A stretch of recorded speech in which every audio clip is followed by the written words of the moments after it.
Ataque à base da Polícia Militar. Câmeras de monitoramento registraram a ação dos bandidos na capital.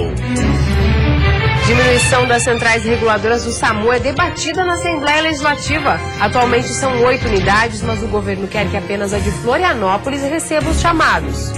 Pode ter causado o desaparecimento de berbigões na costeira do Pirajubaé, em Florianópolis. Saldo positivo. Exportações de carne de frango fecharam o mês de agosto em alta em Santa Catarina. Desempenho que sustentou o preço interno do produto. No futebol, os lances da rodada do fim de semana do Campeonato Brasileiro. Destaque para o Avaí, que goleou o Internacional na ressacada.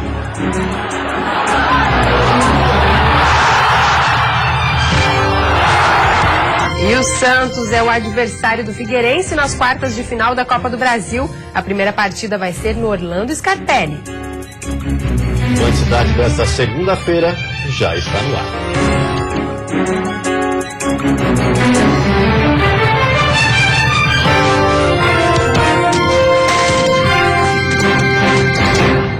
Olá, boa noite. Olá, boa noite. Uma base da Polícia Militar foi alvo de disparos na noite deste domingo na capital. Câmeras de monitoramento registraram a ação dos bandidos. Segundo a polícia, pode ter sido uma retaliação. Imagens das câmeras de monitoramento mostram um momento em que 2 homens em uma motocicleta passam em frente à base da Polícia Militar, que fica no bairro Agronômica, em Florianópolis, e um deles efetua os disparos. Um policial estava no local, mas não ficou ferido. Hoje foi possível ver de perto o tamanho do estrago, que só não foi maior porque os vidros dos postos da PM são blindados. Segundo a polícia, há pelo menos 27 marcas de tiros, e a ação dos bandidos pode ter sido uma retaliação. Olha, a inteligência tem várias linhas, mas a principal delas está relacionada a um ladrão que foi morto numa troca de tiros na comunidade do Horácio, e as redes sociais e os informantes já vinham dando conta de que poderia haver algum tipo de retaliação pelos amigos deles, que também são marginais. Logo após os disparos, buscas foram feitas na região e as imagens das câmeras foram analisadas. A prioridade agora, segundo a PM, é reforçar a segurança na região e identificar e punir os autores dos disparos. Nós vamos primeiro garantir a segurança desta comunidade. Estar disposto a arriscar a vida faz parte do nosso trabalho. Segundo lugar, nós vamos envidar todos os esforços para identificar e responsabilizar, na forma da lei, aqueles que fizeram isso, para garantir que a comunidade e esses bandidos tenham a percepção, tenham a certeza de que atacar uma instituição do governo, atacar uma base da Polícia Militar, principalmente uma base comunitária, é algo que nós não deixamos barato. Um casal de Laguna, no sul do estado, levou um susto neste domingo. O ultraleve em que eles estavam falhou e eles acabaram ficando num local de difícil acesso, esperando pelo socorro. Ao ver que o ultraleve estava apresentando problemas, o casal pousou em uma lagoa com mais de 3 metros de profundidade. A aeronave de pequeno porte estava com defeito na bomba de água e não conseguiu mais decolar. Foi preciso a ajuda dos bombeiros, que utilizaram jet ski. O ultraleve era adaptado para pouso na água, mas um rompimento no casco fez com que ele começasse a afundar. O piloto de 69 anos conseguiu conduzir a aeronave até um local de vegetação enquanto aguardava pelo socorro. O casal não sabia nadar. O incidente foi registrado na Praia do Sol, em Laguna, próximo ao aeroporto, por volta das 10 horas da manhã. Nenhum dos ocupantes do ultraleve precisou ser encaminhado ao hospital. Lages, na Serra Catarinense, corre o risco de perder os recursos da maior obra da região. O complexo Ponte Grande, que tem por objetivo ligar 14 bairros da cidade, está com as obras paradas. O poder público tem até novembro para retomar o serviço, se não quiser perder os cerca de 42 milhões de reais que o governo federal ainda tem para repassar. Pelo projeto, o Complexo Ponte Grande vai interligar 14 bairros de Lages com avenidas pavimentadas com terceira pista, pontes, parque linear com ciclovias e áreas de lazer, além de uma estação de tratamento de esgoto. É a maior obra da história da Serra de Santa Catarina. As obras do complexo iniciaram em 2013 e fazem parte do Programa de Aceleração do Crescimento do Governo Federal. A previsão de entrega era para este ano. Era, porque a conclusão, pelo jeito, está longe de ter um fim. A avenida que era para estar pavimentada e com diversas melhorias, por enquanto, está desse jeito. Nos locais onde deveria ter profissionais trabalhando, não se vê ninguém. Em dezembro de 2014, a empresa que fazia o gerenciamento e fiscalização desistiu do serviço. E agora, a empresa sul catarinense responsável pela obra teve problemas financeiros e reincidiu o contrato com a prefeitura. O problema é que se os trabalhos não forem retomados, os 42 milhões de reais que serão repassados pelo Ministério das Cidades vão ser cancelados. Por isso, segundo o secretário do Planejamento de Lages, a intenção é dividir o complexo Ponte Grande em várias etapas. Fragmentar a obra em lotes menores, ou seja, nós temos várias empresas, várias licitações e várias empresas tocando concomitantemente algumas partes distintas da mesma obra. Por exemplo, uma empresa pode ser contratada para fazer o tronco de saneamento, a outra para fazer a ponte e o acesso do conjunto Gralha Azul, que continua em obras. O município tem até novembro para a escolha das empresas. Apenas no conjunto habitacional, os trabalhos, apesar de em ritmo bem mais lento do que quando tiveram início, não foram paralisados. Aqui, cerca de 200 famílias serão realocadas. Mas, segundo a empresa, há 3 meses o governo federal não faz o repasse do dinheiro. A maior preocupação agora é que a obra, que era para ficar na história da região, fique só no papel. Nós também recebemos isso com um grande impacto, porque nos dá insegurança e, afinal de contas, qual empresa que está livre de enfrentar uma situação semelhante? Precisamos tomar cuidado com isso. É por isso que estamos apostando em ter mais de uma empresa. E a seguir, preocupação no mar. O berbigão está desaparecendo em Santa Catarina. E para salvar o molusco, extrativistas estão retirando o cascalho de áreas de cultivo. E ainda bom desempenho. Exportações de carne de frango fecharam o mês de agosto em alta.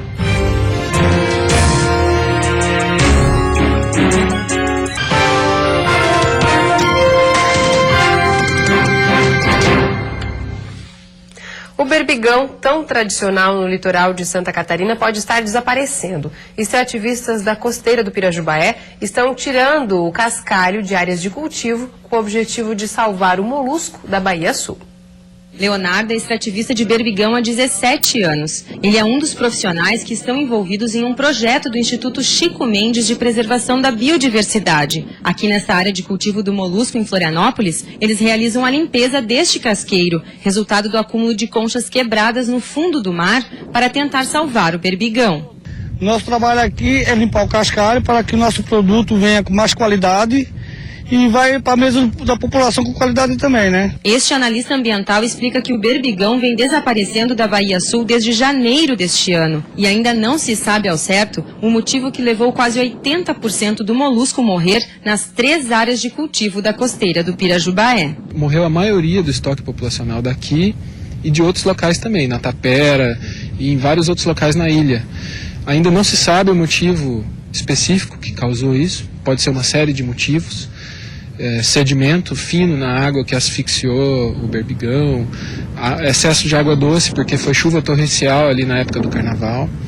Então é uma série de motivos que ocasionou isso, né? Uma mortandade de quase a totalidade do berbigão que tinha aqui. De lá para cá, os extrativistas, em parceria com o ICMBio, vêm limpando o local. Eles acreditam que este acúmulo de cascalho impede que o berbigão se reproduza e se fixe no solo. A UFSC, então, entrou nesse sentido, de realmente avaliar a influência do cascalho no berbigão. Atrapalha mesmo? Não atrapalha? Pode trazer benefício? Não pode? O que está nesse cascalho, né? Hoje, os pesquisadores da Universidade Federal de Santa Catarina realizam por aqui a chamada coleta zero. Ou seja, é a primeira vez que eles vêm a campo para retirar amostras desse cascalho para levar para o laboratório para análises no Centro de Ciências Agrárias da Universidade. A professora afirma que só depois destas análises é que as causas da mortandade do berbigão poderão ser apontadas. 25 amostras para a gente ver então como está a quantidade de berbigão, o tamanho, para ver como é que vai acontecer a recuperação dessa área. Vai recuperar? Como está essa recuperação? E também vamos estudar, além do berbigão, o que mais que está ocorrendo, né, em torno do berbigão. Então, que espécie de competidores, de predadores, para tentar entender essa grande mortalidade. Depois de um fim de semana de sol e calor, as temperaturas devem ficar mais amenas a partir desta terça-feira no estado. Amanhã pode chover durante a tarde na maioria das regiões. A mínima fica em 8 graus na Serra e a máxima em 26 no litoral norte do estado. No Planalto Norte e Oeste, mínima de 12 e máxima de 25. No Vale do Itajaí e Sul, a máxima não passa dos 22. E na Grande Florianópolis, mínima de 13 e máxima de 24 graus. Saldo positivo. Exportações de carne de frango fecharam o mês de agosto em alta e sustentaram o preço interno do produto. De acordo com dados do Centro de Estudos Avançados em Economia Aplicada, os valores têm sido impulsionados basicamente pelo bom desempenho das exportações dos últimos meses. Em agosto, a média diária de carne de frango in natura embarcada foi de 16,4 mil toneladas, somando 345 mil toneladas de carne, a terceira maior quantidade de 2015. Em receita, as exportações também cresceram e totalizaram mais de 681 milhões de dólares.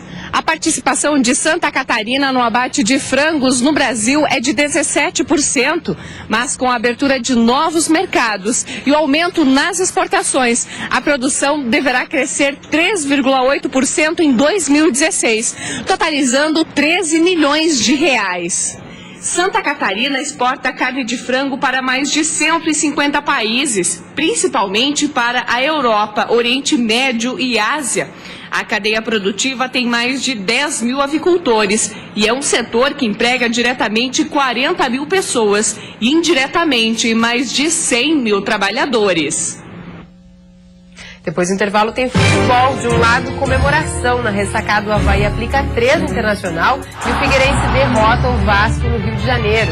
No outro, frustração. A Chapecoense não segura o líder Corinthians e perde na Arena Condá. E o Joinville é derrotado pelo Palmeiras em São Paulo.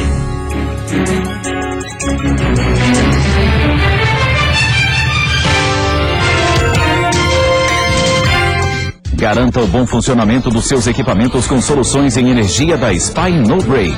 Venda e assistência técnica autorizada de no brakes e estabilizadores. Spy No Brakes, líder em fornecimento de energia confiável no estado de Santa Catarina.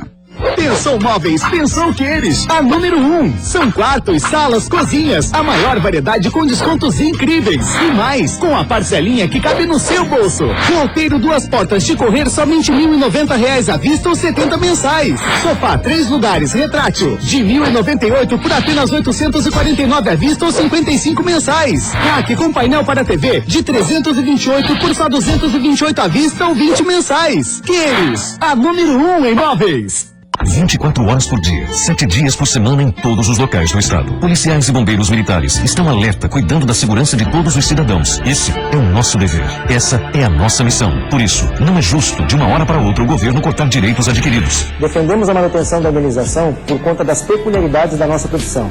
Afinal, afastados ou não, estamos sempre em defesa da sociedade catarinense. Envie mensagens eletrônicas aos deputados reivindicando esse direito. Visite o site da APRASC e participe da nossa mobilização. Preparatório Master do curso São Exatas para concursos públicos. Aqui são mais de 2.700 aprovados nos últimos anos. Faça como os nossos alunos. Na crise, invista em você.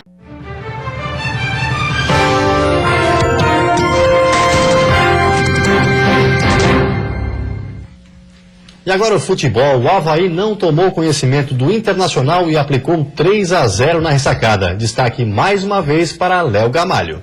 Primeiros minutos, D'Alessandro cobrou o escanteio e Léo Gamalho deixou passar. Por pouco, Sacha não completa. Aí foi a vez de a zaga colorada falhar. Fernando não alcançou e Camacho assustou o goleiro Alisson. E logo apareceu a primeira polêmica do jogo. Vitinho encontrou o Sacha na área e o Lucas Lovatti chegou por trás para dar um tranco no camisa 9. Muita reclamação, mas o jogo seguiu. Sacha não se deixou abater. Na sobra, na entrada da área, mandou de primeira e Wagner, que voltava para o time titular, teve que mostrar serviço. D'Alessandro também tentou de primeira, no mesmo lado, mas dessa vez Wagner só olhou. Foi a vez do goleiro colorado ser exigido. D'Alessandro dominou mal e Marquinhos Santos fez esse lançamento aí pro Rômulo. Ele ganhou da zaga, mas Alisson saiu bem. Léo Gamalho se inspirou, foi pra cima, cortou o zagueiro, mas Alisson, bem colocado, salvou o Inter de novo. O centroavante Azurra teve a frieza para dominar a bola e esperar a marcação. Paulão chegou desequilibrando o atacante e o árbitro marcou o pênalti. A passos lentos, mais confiante, o Samurai foi para a bola e abriu o placar. 1-0 Avaí. Da segurança de Wagner para a frieza do Samurai lá na frente. O goleiro lançou a bola para o ataque. Néstor Camacho ajeitou de cabeça e Léo Gamalho, com tranquilidade, fez o segundo do Avaí. 2-0 Leão e quarto gol de Léo Gamalho em 2 jogos. E aos 50 minutos, quando o torcedor havaiano achou que não podia ficar melhor, Néstor Camacho deu mais um presente para quem foi ressacado. Pedalou, puxou para a esquerda e mandou esse chute indefensável para fazer 3-0 e fechar a conta. Companheiros tem sido também importante demais, né? A gente recebe passe, a gente procura dar o nosso melhor. Espero estar ajudando, mas tenho certeza que a gente está me ajudando mais ainda. Ninguém está nada sozinho, a gente está de parabéns. E a Chapecoense conheceu a segunda derrota em casa neste campeonato. O Verdão tentou, mas não conseguiu segurar o ataque do líder da competição. Mesmo jogando fora de casa, o Corinthians partiu para cima da Chapecoense e abriu o placar com Elias, depois da boa jogada de Renato Augusto. Menos de 5 minutos depois, o Wendel recebeu livre e com muita tranquilidade colocou a bola na cabeça de Wagner Love. Aí o artilheiro do amor não perdoou e fez o segundo dos visitantes. A Chape reagiu no fim do primeiro tempo e diminuiu com o oportunista Bruno Rangel. Sempre no lugar certo, na hora certa, o camisa 9 aproveitou o leve desvio na zaga e de carrinho colocou ela para dentro. Na segunda etapa, a Chape bem que buscou o empate e até chegou perto dele, mas quem se deu bem foi o Corinthians. Nesse lance, Rildo foi lançado e invadiu a área. No encontro entre o atacante e o zagueiro Wilson, o árbitro viu falta do defensor da Chape e marcou o pênalti. Jadson foi para a cobrança e com categoria fechou o placar. Chapecoense 1, Corinthians 3. Difícil sair perdendo, né? Ainda mais contra uma equipe que tem um toque de bola muito bom. E o Corinthians dominou o nosso time no primeiro tempo, né? Tocou bem a bola, nosso time deu espaço. Conseguimos diminuir o resultado, né? Infelizmente, conseguimos empatar. E em São Paulo, depois de estar perdendo por 2-0, o Joinville conseguiu chegar ao empate, mas no final acabou levando mais um gol do Palmeiras. O Palmeiras começou avassalador para cima do Joinville. Com menos de 1 minuto, o menino Jesus já fazia o Jack pagar o pecado do erro de marcação. O segundo dos donos da casa não demorou a sair. Tudo começou nessa patada do garoto Zé Roberto. E no rebote, Dudu empurrou ela para dentro. Mas se o Palmeiras tem Zé Roberto, o Joinville tem Marcelinho Paraíba. O platinado diminuiu a desvantagem aos 26 minutos. E aos 27, isso mesmo, 1 minuto depois, ele aproveitou essa pataquada da zaga alviverde e empatou o jogo. Só que mais uma vez o Jack errou lá atrás. E diferente de tudo que você pensava, o menino Jesus não perdoa. Segundo dele e terceiro do Palmeiras, que com o auxílio daquele que veste a 33, venceu o jogo por 3-2. A equipe jogou bem, né? Não é fácil jogar aqui na arena contra o Palmeiras, uma equipe de muita qualidade. A gente conseguiu empatar o jogo, saímos perdendo de 2-0, conseguiu empatar, né? Segundo tempo, o jogo até que estava um pouco controlado. A única oportunidade que eles tiveram lá, eles fizeram e mataram o jogo. Ele fez a diferença no Figueirense. Mais uma vez nos acréscimos, Marcão deu a vitória para o Alvinegro contra o Vasco no Rio de Janeiro. Quando o Alex Muralha saiu jogando com Marquinhos Pedroso aos 48 do segundo tempo, muito torcedor do Figueira deve ter ficado maluco. Queria o chutão pro alto para acabar o jogo. Mas quando na sequência da jogada o Marcão fez isso aí, não teve um alvinegro que não estivesse comemorando enlouquecidamente. Mais um gol de Marcão nos acréscimos e mais uma vitória de René Simões no comando do Figueirense. E o Figueirense vai enfrentar o Santos nas quartas de final da Copa do Brasil. O sorteio foi realizado hoje na sede da CBF. A primeira partida contra o Santos vai ser no dia 23 de setembro no estádio Orlando Scarpelli. No dia 30, os dois se enfrentam no jogo de volta na Vila Belmiro. O Peixe está se reabilitando no Campeonato Brasileiro, ocupa a 9ª posição e está a 7 jogos sem perder. O Figueirense não está numa situação muito boa na Série A, mas ganhou as últimas 3 partidas sob o comando do novo técnico René Simões. O vencedor desse jogo vai enfrentar nas semifinais São Paulo ou Vasco da Gama. E a seguir, saúde em discussão. A audiência pública sobre a gestão do SAMU discutiu hoje o impacto da redução das unidades na qualidade do atendimento à população. E ainda a estimativa divulgada pelo IBGE mostra que 8 municípios do Alto Vale do Itajaí diminuíram em população.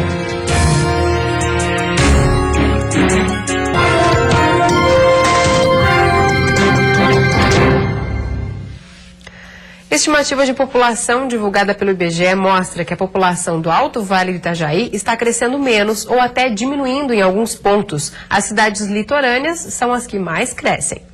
Maior oferta de emprego, renda, qualidade de vida e aposentadoria dos sonhos. Esses podem ser alguns dos fatores que contribuem para o aumento populacional das cidades do litoral. Uma pesquisa divulgada pelo IBGE mostra que o litoral catarinense está crescendo mais em relação ao Alto Vale do Itajaí. De acordo com os dados, o litoral domina as 9 primeiras posições da lista das cidades que mais cresceram. Itapema foi a que mais cresceu de 2014 para 2015 e a segunda no estado, com 3,63%. De maneira geral, a população do Vale do Itajaí aumentou em um ano mais do que a média estadual e nacional. São cerca de 32 mil pessoas a mais, que representam 1,94% de aumento, comparados aos 1,35% de Santa Catarina. Já no Alto Vale, os números estão caindo. Dos 54 municípios, 8 tiveram queda no número populacional. Mirim Doce é um dos exemplos. A população caiu cerca de 1,07%. O município catarinense mais populoso continua sendo Joinville, com pouco mais de 562 mil habitantes. Em seguida aparece Florianópolis, Blumenau, São José e Criciúma. A população de Santa Catarina cresceu 1,3%, um aumento de mais de 92 mil pessoas em um ano. No país como um todo, estima-se que o Brasil tenha 204 milhões e 500 mil habitantes e uma taxa de crescimento de 0,87% de 2014 para 2015. A possível redução de linhas telefônicas do Serviço de Atendimento Móvel de Urgência, o SAMU, está preocupando profissionais de saúde. A contenção de gastos foi tema de audiência pública agora à tarde na Assembleia Legislativa. O modelo que pode ser aplicado pelo Estado em breve prevê a redução de 8 centrais de regulação para apenas uma. Estes locais são os que recebem as ligações telefônicas feitas hoje para o SAMU. Com a medida, a superintendente dos serviços especializados em regulação da Secretaria de Saúde de Santa Catarina diz que haverá uma economia de quase R$2 milhões ao mês, sem prejuízos no atendimento à população. Existem duas coisas. Existe a base operacional do SAMU, que é onde fica a ambulância, com médico, com enfermeira. Essa não vai sair do lugar. Tá? E existe a base operacional, aonde sai a regulação, aonde fica o médico sentado numa banca, junto com o radiooperador, junto com o TARM, atendendo as ligações e despachando conforme cada necessidade. Mas a Federação dos Profissionais em Saúde alega que só haverá 25 linhas de telefone disponíveis para todo o estado, dificultando o atendimento das emergências, além do fechamento de quase 200 vagas de emprego, que deve levar, segundo os trabalhadores, a demissões. Hoje, se tu ligar aqui de Florianópolis, quem vai te atender é a central do SAMU Florianópolis. Se tu ligar de outra região do estado, é a central daquela região que vai te atender. Então, sem dúvida, o tempo-resposta é muito maior. Já para a deputada estadual Ana Paula Lima, presidente da Comissão de Saúde da Assembleia Legislativa, a preocupação é com os cortes na área. Sem as centrais de regulação, o Estado deixa de receber R$5 milhões do governo federal por ano. Há 3 anos atrás, o Estado já perdeu recursos do Ministério da Saúde, começando só a receber em junho deste ano. Nós não podemos mais perder recursos da saúde. Nós temos que ampliar o repasse do governo federal para a Secretaria de Estado da Saúde para atender a comunidade. Outro motivo de preocupação é o contrato de gestão mantido pelo Estado com a SPDM. A empresa administra os serviços do SAMU há 3 anos, a um custo anual de 112 milhões de reais. Para o Ministério Público Estadual, os gastos são elevados e a alternativa não seria fechar as centrais de regulação. Nós já temos em tramitação uma ação civil pública que foi impetrada, inclusive, antes da vigência do atual contrato com a organização social, a SPDM, onde nós contestamos muitas coisas. A audiência pública também apresentou como alternativa a gestão estadual do SAMU, compartilhada com municípios e o país. O modelo, parecido com o que já foi aplicado anteriormente, geraria uma economia de 44 milhões de reais ao ano e já estaria aprovado por lei pela Assembleia Legislativa. A economia seria bem maior do que os 15 milhões de reais pretendidos pelo governo do estado, cortando as centrais de regulação. E antes de encerrarmos, vamos ver como está o trânsito ao vivo aqui na capital. Você vê imagens das pontes Pedro Ivo Campos e Colombo Salles, que fazem a ligação entre a ilha e o continente.